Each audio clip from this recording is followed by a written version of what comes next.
इंसान में प्रतिभा नाम की एक चीज होती है।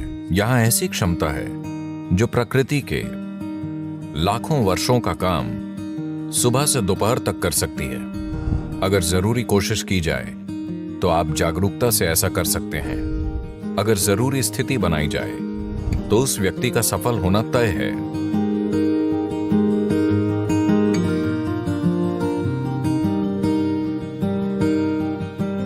बात छोटी हो या बड़ी कोई फर्क नहीं पड़ता। मनुष्य अपने हर काम में सफल होना चाहता है। जीवन में अनंत दरवाजे मौजूद हैं।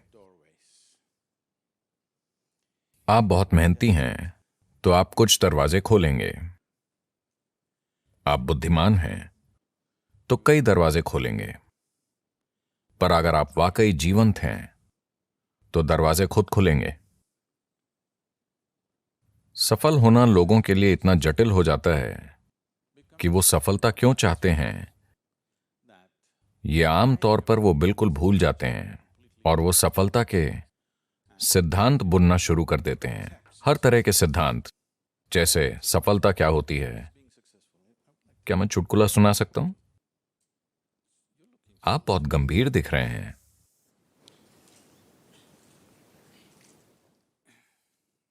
भारत में एक आदमी था, शंकरन पिल्लई। अच्छा, ये जॉन स्मिथ की तरह है।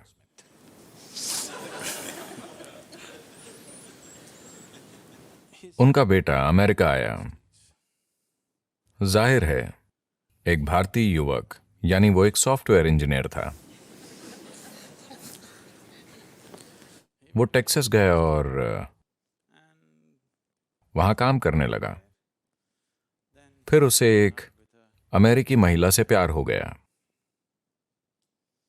वो परेशान हो गया क्योंकि भारत में ऐसा प्रेम अपराध है। वो परेशान हो गया। फिर उसने अपनी मां को बताया। फिर मां ने पिता को बताया और पिता फट पड़े। वो उन्हें समझाने के लिए घर गया, पर बात नहीं बनी, क्योंकि भारत में कोई शादी करना चाहे तो लोग उसके परिवार की 500 पुश्तें जांचते हैं। वो उस व्यक्ति के वंश की शुद्धता देखते हैं जिससे आपकी शादी होगी। तो अमेरिका की एक गोरी महिला, आप उससे कैसे शादी कर सकते हैं? हम उसका वंश नहीं जानते, वो कहां से आई है, उसका वंश क्या है, दादा दादा दादा। तो वो समझा नहीं पाया और वापस आ गया और उसे फिर से प्यार हो गया और वो आगे बढ़ गए। तब शंकरन पिल्लई अपने बेटे को त्याग कर बोले, मेरा तुमसे कोई लेना देना नहीं है। फिर साल बीते, उनका एक बेटा हुआ और उसकी तब की तस्वीर थी जब वो पैदा हुआ था, और पत्नी रोजाना अपने छोटे बेटे की तस्वीर फेसबुक पर अपलोड करती थी। छोटा सा बच्चा बड़ा हो रहा था। वो बेटे को त्याग चुका था, पर पोते की बात अलग होती है। धीरे धीरे 1-2 साल में उसे इस छोटे बच्चे से प्रेम हो गया जिसे उसने देखा तक नहीं था। फिर लोग अमेरिका से उसके पास आने लगे, अरे आपने अपने पोते को नहीं देखा? ओह, आप उसे जरूर देखिए, वो आपके जीवन का फल है। धीरे धीरे उसे इच्छा हुई। फिर उसने तय किया वो अपने बेटे का चेहरा नहीं देखेगा, पर अमेरिका जाकर सिर्फ पोते को देखेगा। और उस गोरी औरत को तो बिल्कुल नहीं देखेगा। फिर वो अमेरिका गया और उसे एक 7 साल का ऊर्जावान युवा लड़का मिला। वो एक फार्म में रह रहे थे। वो यहां वहां कुछ करता रहता था। उसे इस छोटे साथी से गहरा प्रेम हो गया। फिर एक दिन वो लड़का बोला, दादाजी आओ, मैं आपको तीरंदाजी सिखाता हूं। वो उस लड़के के साथ फार्म में गया और वहां उसने 8 लक्ष्य देखे। वो सभी तीर बिल्कुल निशाने पर थे। शंकरन पिल्लई ने यह देखकर सोचा, अरे ये मेरा पोता है। उसे भारत के सभी महान तीरंदाज याद आ गए, अर्जुन और एकलव्य, और उसे भविष्य दिखा। ओलंपिक स्वर्ण पदक आसमान से गिर रहे थे। फिर उसने पूछा, तुमने कहां से तीर चलाया? लड़का बोला, 20 गज से। क्या? 20 गज की दूरी से तुमने सभी तीर निशाने पर मारे हैं? तुमने ये कैसे किया? फिर लड़का बोला, दादाजी मैं तीर पहले मारता हूं और फिर निशान बना देता हूं। तो सफलता से जुड़े ये सिद्धांत रुकावट बन सकते हैं, और मैं लगातार ऐसे लोगों के साथ रहा हूं, वो एक हद तक सफलता पा चुके हैं, पर उनका जीवन उनकी सफलता के सिद्धांत में फिट नहीं हो रहा है और वो ढांचा टूट रहा है, पर उन्हें लगता है कि कुछ गलत है। कुछ गलत नहीं है, वो बस बेहतर हो रहे हैं, स्थितियां उन्हें आगे बढ़ा रही हैं, पर उनके सिद्धांत टूट रहे हैं, तो वो अपनी सफलता से दुखी हैं। आपको कई लोग ऐसी चीजों से गुजरते हुए दिखाई देंगे। अगर सफलता की बात करें तो मुझे यकीन है कि आपके पास योजनाएं होंगी कि जीवन में सफल कैसे होना है। आपकी योजनाएं हैं? योजना ठीक है। योजना अच्छी होकर भी एक उलझन हो सकती है, क्योंकि आप आज जो जानते हैं उसी से योजना बनाते हैं। योजना किसी अनजान चीज पर आधारित नहीं होती। आपकी योजना यानी आज को बढ़ा चढ़ाकर कल की कल्पना करना। अभी आप यहां एक स्तर पर हैं। आपकी योजना यह होती है कि ये इतने वर्षों में 10 गुना होना चाहिए, या 100 गुना, या लाख गुना हो जाए। But plan is just essentially an exaggeration of what is today.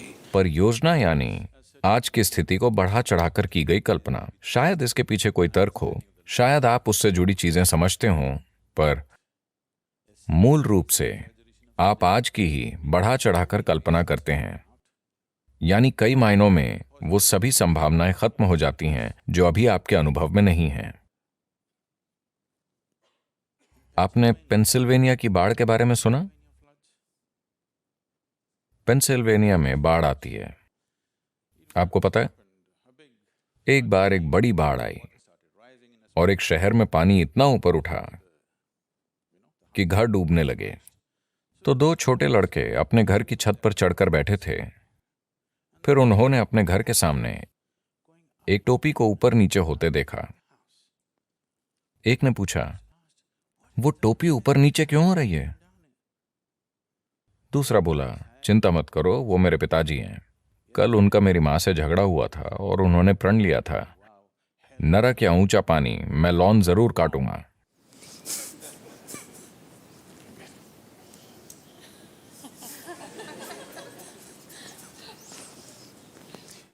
तो योजनाएं परेशानी बन सकती हैं। योजनाएं बनाना अच्छा है, पर ज्यादा जरूरी यह है कि एक उद्देश्य हो। अगर उद्देश्य है तो योजनाएं बनती जाएंगी, योजनाएं फेल होंगी और फिर नई योजनाएं बनेंगी। जो होना है होगा। आप एक उद्देश्य पर टिके रहें तो बाकी चीजें उस उद्देश्य की मदद करेंगी। पर अगर आप किसी योजना पर टिके रहेंगे तो वो योजना खुद एक रुकावट बन सकती है। योजना संभावना भी है। योजना बनाकर रखना ठीक है, लेकिन आपको योजना को थोड़ी दूरी पर थाम कर रखना चाहिए। आपको योजना से अपनी पहचान नहीं जोड़नी चाहिए। सफलता की प्रक्रिया, देखिए, मूल रूप से सफलता की चाह हर इंसान में होती है। आप उसमें थोड़ी आग डालकर उसे अपना जुनून बना सकते हैं। लेकिन अगर ये आपके अंदर की एक जरूरत बन जाती है कि आपको सफल होना ही है वरना आपको बहुत दुख होगा, तो फिर आप दिक्कत में पड़ने वाले हैं, एक गंभीर दिक्कत। हमारे जुनून जहर बन सकते हैं। If we start becoming resentful for the non-fulfillment of those passions, हमारे जुनून जहर बन सकते हैं अगर हम उन जुनून के सफल न होने पर नाराज होने लगें। तो जहर बनने से मेरा मतलब है कि आज ये दिखाने के लिए काफी मेडिकल और वैज्ञानिक सबूत हैं कि नाराज होने पर, जब आप किसी चीज से गुस्सा होते हैं या चिड़चिड़े होते हैं, तो आज डॉक्टर चेक कर सकते हैं। हम आपका खून लेकर ये देख सकते हैं कि आप अपने सिस्टम में जहर डाल रहे हैं। ये वो जहर है जो आप पीते हैं पर दूसरे के मरने की उम्मीद करते हैं। जीवन ऐसे नहीं चलता। अगर आप जहर पिएंगे तो आप मरेंगे, यही ठीक है, यही ठीक है ना? आप जहर पिए तो आपको मरना चाहिए, मैं जहर पीकर उसे मारना चाहता हूं, ऐसा नहीं होता। like that. तो ऐसी भावनाएं हमारी क्षमता को छीन लेती हैं। देखिए, इंसान में प्रतिभा नाम की एक चीज होती है, हर इंसान में होती है, वो उसे जीवन में कभी ना कभी छूता है। पर प्रश्न ये है कि आप उसे कितनी बार छूते हैं, यही प्रश्न है। You sparked once in your lifetime. That's not good enough. You must be sparking all the time, isn't it? आप अपने जीवन में एक बार चमके, ये काफी नहीं है, आपको हर समय चमकते रहना चाहिए, है ना? प्रतिभा क्या होती है, इसे समझने के कई तरीके हैं, पर सबसे आसान तरीका यह है कि हम हमेशा तार्किक विचारों को ही बुद्धि मानते हैं।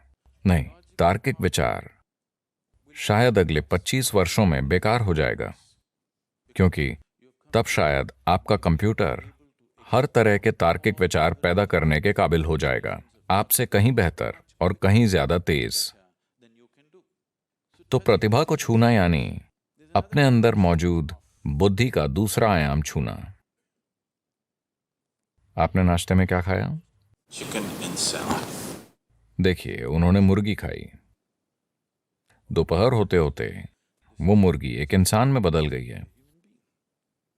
अगर आप चार्ल्स डार्विन से पूछते कि एक मुर्गी इंसान कितने समय में बनती है, तो वो लाखों वर्षों की बातें करते हैं।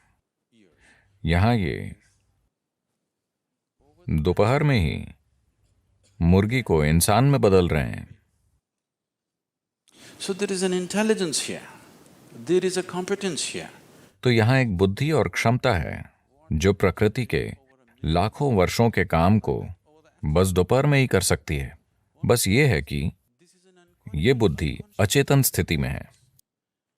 अगर कोशिश की जाए तो आप हर अचेतन प्रक्रिया को एक जागरूक प्रक्रिया में बदल सकते हैं। जागरूकता में अगर इस बुद्धि की एक बूंद भी आपको मिल जाए तो अचानक जीवन एक जादू की तरह चमक उठेगा। जो काम लोग मुश्किल से करते हैं वो आपके लिए आसान होगा। अब जब मैं बुद्धि कहता हूं तो लोग हमेशा ये सोचते हैं, अगर मैं लोगों से पूछूं कि बुद्धि कहां है तो सभी हमेशा यही कहेंगे, है ना? वो ये या ये या ये या ये नहीं कहेंगे। पर आपके शरीर की एक कोशिका आपके दिमाग से कहीं ज्यादा काम कर रही है। डीएनए का एक अणु 1 मिनट में इतने लाखों काम कर रहा है कि आप कभी समझ ही नहीं सकते, है ना? तो योग में या योग विज्ञान में हम कभी भी किसी चीज को मन नहीं मानते। मन जैसी कोई चीज नहीं होती। एक भौतिक शरीर है और एक मानसिक शरीर है। शरीर से सोचना सीखना होगा। ये एक छोटा सा सेशन है, अभी ये बात नहीं करनी चाहिए, पर यह बताना जरूरी है। कई चीजें हैं जो मैं खुद एक ही समय में करता हूं, क्योंकि कोई मुझे बताता है, अभी इस सत्र से पहले कोई कहता है, सद्गुरु इस इमारत की योजना बनानी है, क्योंकि हम सब कुछ खुद करते हैं। अब यहां से जाने से पहले मेरा बिल्डिंग प्लान तैयार होगा, वो अभी यहीं बनेगा, क्योंकि मेरे दिमाग में 12 से 14 चैनल वाकई चलते रहते हैं। सिर्फ दिमाग में ही नहीं, शरीर से भी सोचा जा सकता है। आप शरीर से सोचना सीख लें तो कभी सिरदर्द नहीं देगा, यह सबसे अच्छी बात है। इतनी जिम्मेदारियां हैं और कई चीजें एक साथ चल रही हैं, तो क्या तनाव नहीं होता? बिल्कुल नहीं होता, क्योंकि आप अपने एक गहरे आयाम का इस्तेमाल कर रहे हैं और सभी कर सकते हैं। यह आयाम सभी में है। शायद आपके तर्क का स्तर किसी दूसरे से कम हो, सभी की तार्किकता अलग अलग होती है, पर हर इंसान, अगर आप एक गाजर खाते हैं तो उसे पचा सकते हैं, यानी आप में बुद्धि का एक और आयाम है। हाँ, अगर कोई व्यक्ति ऐसी स्थिति बनाए कि सिस्टम के अंदर जो भी है वो आपके लिए उपलब्ध हो, तो ऐसे व्यक्ति का सफल होना तय